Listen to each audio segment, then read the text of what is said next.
Okay dear students, हम लोग start करेंगे अपना third unit, that is magnetic effect of electric current.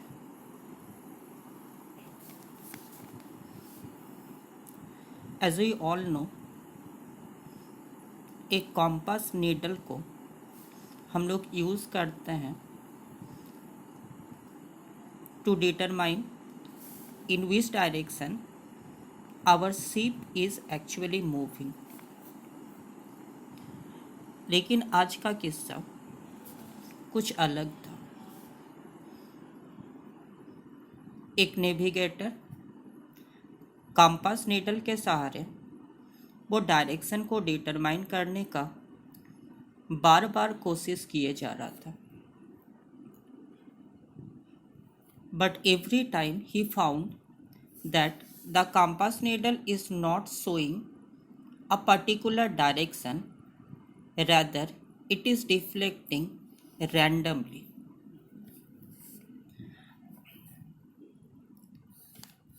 काफ़ी तेज थंडरस्टॉर्म और बारिश का मौसम था। नेविगेटर पजल्ड हुआ कि जो कंपास नीडल एक फिक्स डायरेक्शन में अलाइन होता हुआ उसे कल तक दिख रहा था, आज वो कंपास नीडल रैंडमली क्यों डिफ्लेक्ट कर रहा है। He had to found out the answer. इस आंसर को पाने के लिए हम लोग ये सिंपल सा एक्सपेरिमेंट देखते हैं जो आप लोगों ने क्लास 10th में भी पढ़ा होगा। एक iron nail enclosed by a conducting wire connected through a battery। कुछ देर करंट पास करने के बाद अगर हम इस आयरन नेल के क्लोजर एक आल्पिन को प्लेस करें, दिस आल्पिन will be attracted towards the iron nail. Reason हमें पता है, जब हम इस आयरन नेल के थ्रू करंट को फ्लो करवा रहे हैं तो इस आयरन नेल के अंदर एक मैग्नेटिक प्रॉपर्टी डेवलप करेगा। It will behave like a magnet and it will produce its own magnetic field around it. और जो ही एक मैग्नेट के सामने एक मैग्नेटिक सब्सटेंस को हम लोग प्लेस करेंगे, it will get attracted towards the iron nail. शायद नेविगेटर के कंपास नीडल के साथ भी कुछ ऐसा ही हो रहा था। थंडरस्टॉर्म या लाइटनिंग के दौरान इलेक्ट्रिसिटी या इलेक्ट्रिक करंट एटमॉस्फेयर से ग्राउंड तक फ्लो करता है। This is some sort of transient current which changes its direction randomly. It means during lightning इस इलेक्ट्रिक करंट के कारण भी एक मैग्नेटिक फील्ड प्रोड्यूस्ड हो रहा, दैट इज अ चेंजिंग और ट्रांजिएंट मैग्नेटिक फील्ड जो इस कंपास नीडल को बार बार अपने ओरिजिनल पोजीशन से डिफ्लेक्ट कर रहा था। From these two examples, you may say, whenever electric current flows through a wire, it behaves like a magnet as well as it produces a magnetic field around it. This effect is called magnetic effect of electric current. This experiment was done by Oersted in 1820. That was the first known experiment to prove that an electric current or a current carrying wire behaves like a magnet and produces a magnetic field around it. इस assembly में हम लोग एक conducting wire के through current flow करवाए, and just below the wire we have placed a compass needle. As soon as the circuit is switched on, current starts flowing through the wire and the compass needle gets deflected from its original position. This proves that the current carrying wire behaves like a magnet and it produces a magnetic field around it. The direction of deflection in this experiment was determined by Snow rule. According to Snow rule, if current flows from a wire from south to north, अगर किसी wire के through flow करने वाला current का direction south से north हो, then north pole of the magnetic needle will be deflected towards west. अगर किसी वायर के थ्रू करंट फ्लो का डायरेक्शन साउथ से नॉर्थ हो तो कंपास नीडल का जो नॉर्थ पोल है that will be deflected towards west. The direction of deflection gets reversed if direction of current flowing through the wire is also reversed. तो 1820 में एक साइंस ग्रेजुएट ओर्स्टेड इस experiment को lab में accidentally किए थे और शायद यही शुरुआत था इस फेनोमेनन का कि whenever electric current flows through a wire it behaves like a magnet and produces a magnetic field around it. But काम अभी बाकी था. साइंटिस्टों को ये पता करना था कि करंट कैरिंग वायर अपने चारों तरफ एक मैग्नेटिक फील्ड को प्रोड्यूस तो कर रहा, लेकिन उस मैग्नेटिक फील्ड का फॉर्मूला, उसका वैल्यू ऐसे एट ए सर्टेन डिस्टेंस उस मैग्नेटिक फील्ड का एक्सप्रेशन क्या होगा. This was done by two scientist, bio and servers. This is called bio-Savart's law which is used to formulate the magnetic field produced at a certain distance from a current carrying wire. इस diagram में हम लोग एक current carrying wire को show किए of any arbitrary shape. Conductor का shape कुछ भी हो सकता था. हम लोग यहाँ एक आर्बिट्ररीली शेप्ड कंडक्टर को शो किए in which current is flowing in upward direction. Minded current का डायरेक्शन दो पॉसिबिलिटीज हो सकता, आइदर अपवर्ड या डाउनवर्ड. तो अभी हम लोग मान रहे हैं कि इस वायर के थ्रू अपवर्ड डायरेक्शन में करंट फ्लो कर रहा. इस करंट कैरिंग वायर के ऊपर एक छोटा सा लेंथ एलिमेंट डीएल को हम लोग कंसीडर किए. करंट प्रोड्यूस कर रहा मैग्नेटिक फील्ड को. जिस फिजिकल क्वांटिटी को हम लोग फॉर्मुलेट कर रहे हैं that is a vector quantity, whereas current is a scalar quantity. इस कारण से हम लोग एक कंसीडरेशन किए हैं कि इस करंट कैरिंग वायर का एक small section that is called length element और current element represented by dl which is assumed to be a vector quantity. तो dl is a smaller length element और dl का डायरेक्शन हम लोग उसी और लेंगे जिस और करंट का डायरेक्शन हो. तो this is the direction of dl.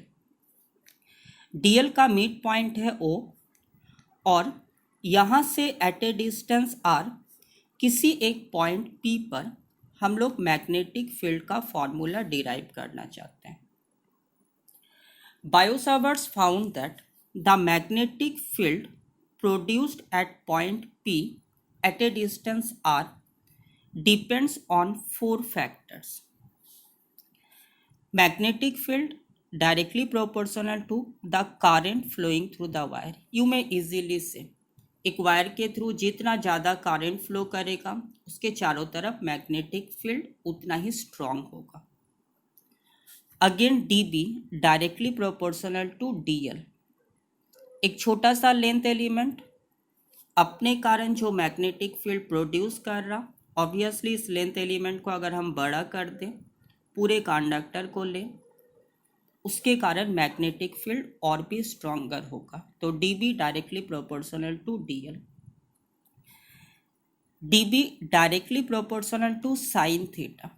What is theta is the angle between dl and r. So in this diagram, theta is the angle between dl and r vector.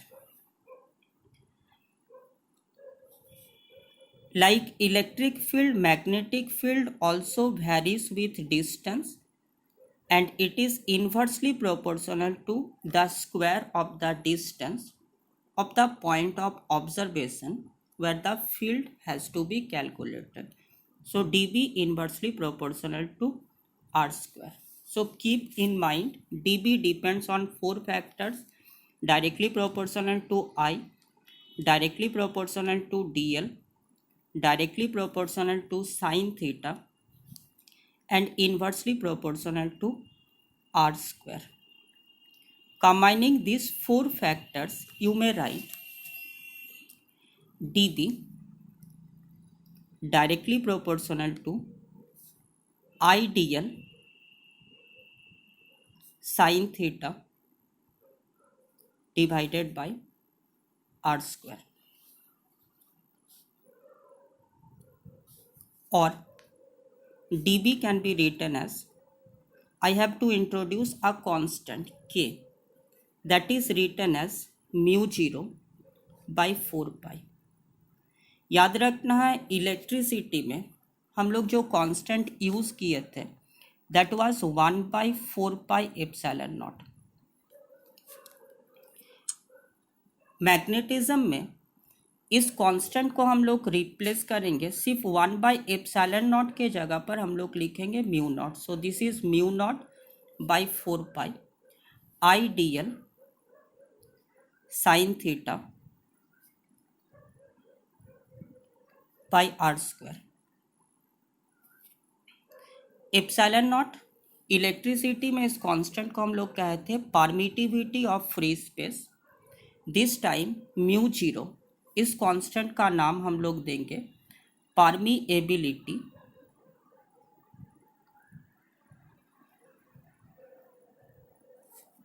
Of free space. So epsilon naught is called permeability of free space. This formula can be written as dB equals to mu 0 by 4 pi I dl r sin theta. ऊपर हम लोग r से multiply किए तो obviously denominator term will be r cube. इस तरह से लिखने से एक फ़ायदा ये हुआ, now you may write dB in vector form as dB equals to mu 0 by 4 pi dl r sin theta, that is dl cross r. A cross B means AB sin theta. So dl r sin theta means dl cross r by r cube. So this is the representation of magnetic field at a distance r around a current carrying conductor. From this expression make it clear dB का direction किस ओर होगा. Cross product का direction हम सबको याद है. dB is directed perpendicular to the plane containing dl and r. Once again, dB का direction उस प्लेन के साथ परपेंडिकुलर होगा जिस प्लेन पे dl और r वेक्टर है. See, dl cross r means you have to move from dl to r. ये है dl का डायरेक्शन, ये r का डायरेक्शन, तो you have to move from dl to r. See the direction of rotation. This is clockwise. Use right hand thumb rule.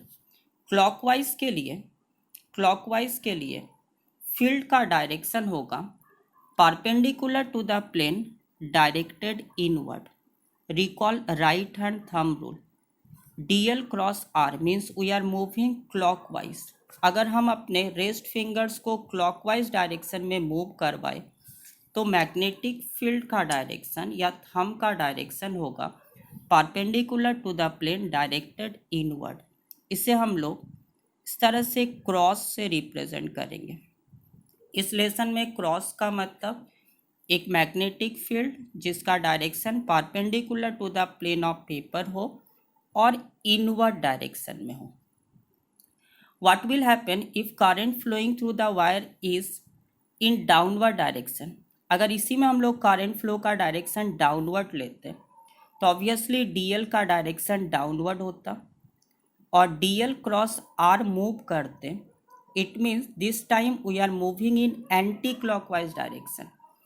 Anti clockwise के लिए DB का direction होता perpendicular to the plane directed outward, जिसे हम लोग dot से represent करते हैं। So keep in mind cross means perpendicular to the plane directed inward and dot means perpendicular to the plane directed outward. Recall this formula for future calculation. Try to understand the direction of magnetic field by using right hand thumb rule.